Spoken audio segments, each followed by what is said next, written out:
Shalom à tous et bienvenue dans Mikorot. Cette semaine, nous avons une double paracha. Nous sommes dans la paracha Haremot, qui signifie « après la mort », et la paracha Kedoshim, qui traite de la sainteté. Il y a un lien entre ces deux parachotes et ce qui se passe actuellement en Israël.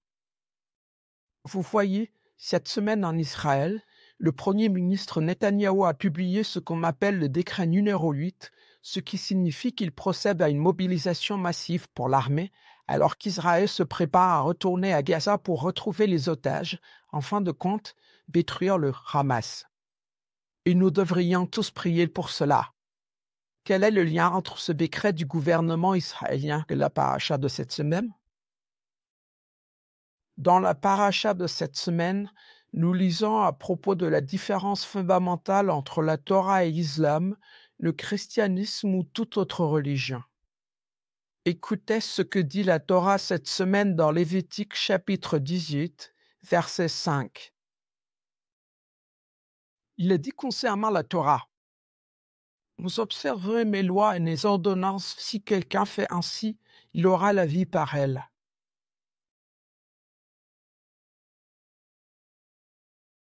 Je suis l'Éternel qui vous récompensera.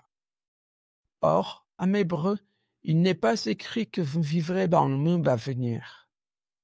Au contraire, il est écrit « Zehai baem » vous vivrez par elle, par votre Torah, par zo mitzvot, par zo krokim, par zo mishpatim, vous vivrez par elle, ici, aujourd'hui et maintenant.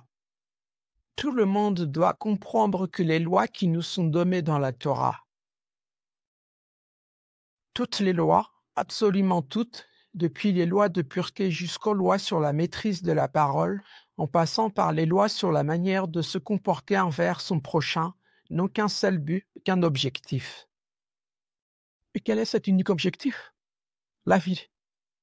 Le judaïsme est une religion et une foi qui sanctifie la vie, sanctifie la génération future, sanctifie notre existence ici-bas, plutôt que de se concentrer sur le monde à venir. Elle est centrée sur ce monde, sur ici, aujourd'hui et maintenant. Pour cela, Dieu nous donne un outil, et cet outil s'appelle la Torah. Quel est donc le but de la Torah? Quelle est la finalité de la Torah?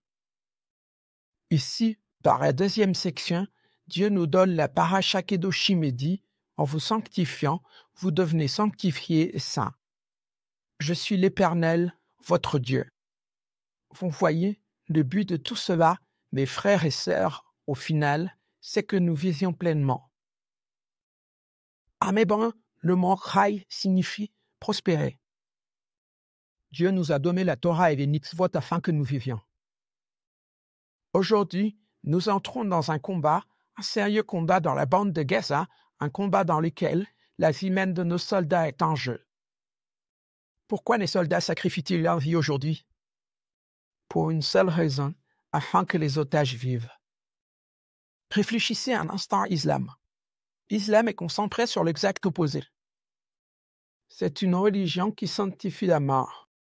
Par exemple, la gloire de mourir en martyr. Le christianisme, lui, se concentre surtout sur la vie dans le monde à venir.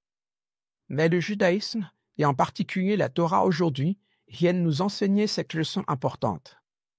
Dieu nous donne ses mitzvot, ses décrets, ses mishpatim, pour que nous soyons prospères ici, aujourd'hui et maintenant. Voici le défi que je vous lance à tous. Vivez selon la Torah, afin que vous prospériez aujourd'hui, ici et maintenant. Que Dieu vous bénisse. C'était Mikorot pour cette semaine.